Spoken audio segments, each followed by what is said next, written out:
Depuis le temps que je voulais refaire un strudel, voilà, je me suis lancée. Saison d'automne-hiver oblige, il s'agit d'un strudel aux coings et aux poires. Le strudel, c'est vraiment une forme de gâteau sympa, qui change, mais à laquelle on ne pense pas forcément. Alors, c'est dit, pensez-y au strudel, ça change de la tarte aux fruits, c'est un peu plus léger, enfin quand on ne le déguste pas avec de la crème fraîche, de la crème anglaise ou une boule de glace. Pour ce strudel, il faut, pour la pâte à strudel, 250 g de farine, 125 ml de lait, un jaune d'œuf, une pincée de sel. Et pour la préparation aux fruits, il faut 2-3 coings, une poire, de la poudre de noisette, j'en ai mis 3 cuillères à soupe. À la place, on peut aussi hacher grossièrement 6 à 8 cerneaux de noix, 2 cuillères à soupe de raisin sec, 1 cuillère à soupe de jus de citron, 1 décilitre de jus de pomme. J'en avais pas, alors à la place j'ai mis de la limonade, c'est très bien aussi. Je pense qu'on peut aussi remplacer par un peu d'eau si on n'a ni l'un ni l'autre. 3 cuillères à soupe de sucre, mélangé à une demi-cuillère à café de cannelle et 20 g de beurre. Je commence par préparer les fruits. J'épluche les coings et les coupe en dés.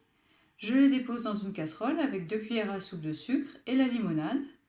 Je fais cuire à couvert 20 minutes à feu moyen.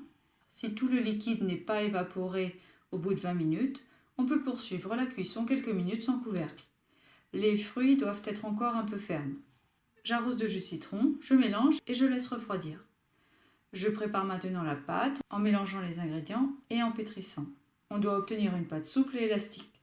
Je la laisse reposer 30 minutes à température ambiante. J'ajoute à mon mélange de fruits la poudre de noisette, les raisins secs et la poire coupée en dés. Je mélange et je réserve. On s'occupe maintenant à nouveau de la pâte. Sur un plan de travail fariné, idéalement souple, j'abaisse la pâte le plus finement possible. J'insiste, le plus finement possible. Mon plan de travail fait 40 par 60 cm et il faut vraiment que la pâte recouvre toute la surface. Vous me direz, qu'est-ce qui se passe si on n'étale pas assez finement? Eh bien, quand on déguste, la pâte à strudel est trop dure. J'en ai déjà fait l'expérience.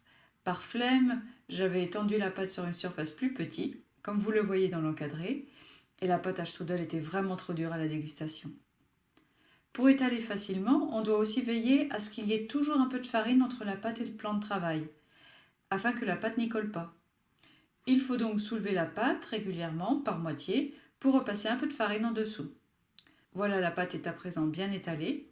Je badigeonne dessus du beurre fondu, puis je dépose les fruits sur environ un quart, un tiers du rectangle, comme vous le voyez à l'écran. Je rabats les bords, puis j'enroule en m'aidant du plan de travail souple. On y va doucement pour ne pas arracher la pâte dans le cas où elle colle un peu.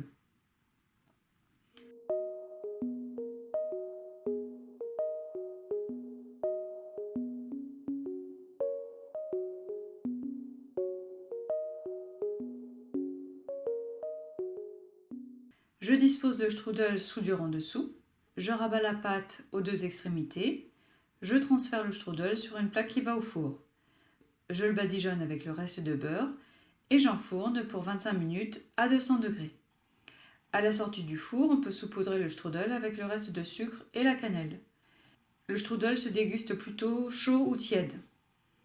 Si vous l'avez préparé à l'avance, il suffira donc de le réchauffer un petit peu. Voici donc un délicieux gâteau d'automne-hiver. Quand le printemps reviendra et la rhubarbe avec lui, je vous recommande cette recette de strudel à la rhubarbe, absolument divin. Vous voyez la recette dans le i qui apparaît en haut à droite. En attendant, découvrez dans ces listes de lecture d'autres recettes de saison. À bientôt!